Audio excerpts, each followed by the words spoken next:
Եթերում լուրերի ժամը 17-ի թողարկումն է, ես Մերի Դանիելյանն եմ, բարի օր։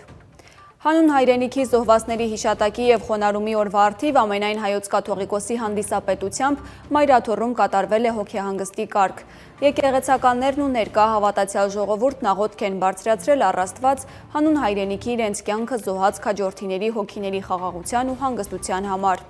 Ավելի վաղ հիշատակի օրվա կապակցությամբ Հայաստանի բարձրագույն ղեկավարությունն է այցելել Եռաբլուր զինվորական Պանթեոն։ Նշեմ, որ այս տարի առաջին անգամ է հունվարի 27-ը նշվում որպես հայրենիքի պաշտպանության համար զոհվածների հիշատակի օր։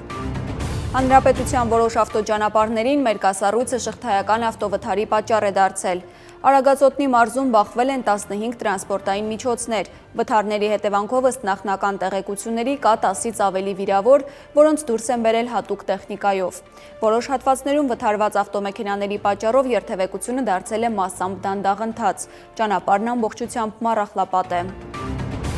Փոխարգործնախարար Վահան Կոստանյանն ընդունել է Միացյալ Նահանգների ներկայացուցիչների պալատի պատվիրակությանը։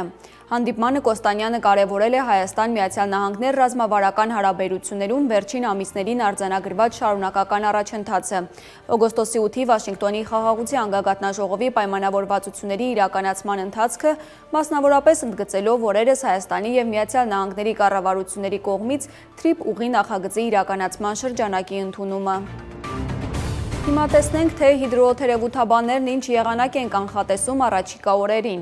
Եվ այսպես հանրապետության տարածքում հունվարի 28-ին, 29-ի ցերեկը և 30-ից 31-ին սպասվում է առանց տեղումների եղանակ։ Հունվարի 29-ի գիշերը փետրվարի 1-ին առանձին շրջաններում սպասվում է ձյուն, լեռնային շրջաններում բուք, ցածր հորիզոնական տեսանելիություն։ Առանձին շրջաններում սպասվում է նաև քամու ուժգնացում։ Օդի ջերմաստիճանն այսօր Լոռիում, Տավուշում և Սյունիքում կնվազի 4-ից 6 աստիճանով, հունվարի 28-ից 31-ին աստիճանաբար նույնքան կբարձրանա։ Այսքանը կհանդիպենք ժամը 19-ին լուրերի մեր ամփոփիչ թողարկմանը։